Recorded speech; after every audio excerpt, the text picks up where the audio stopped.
Мама, шыныңызды айтыңызшы, сізге ене болған ұнай ма, келін болған ұнай ма? Қайсысы ұнайды? Ешқайсысы ұнайды. Келін болған күшті ма, ене болған күшті ма? Конечно, ене болған күшті. Несі күшті? Несі күшті? Үйде жатасың, ештеңе істемейсің, келіндерді жұмсап қойып. Үйді тазалайды, кірді жуады. Маңдайға үтіктейді. Тамақ істейді. Бірақ үйде келіндер көремін оны? Иә, көрсетемін оларға бұл видеоны.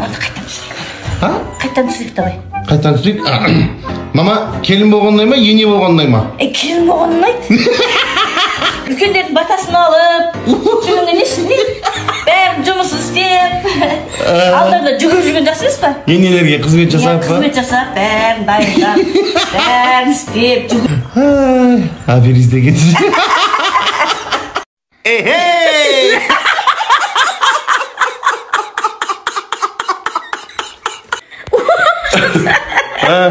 Мама тай. Мамышка. Анасы бар адамдар қартаймайды деген өтірік екен ол. Не болып кетіп тұрмын, мама? Қызым бар, шай қой.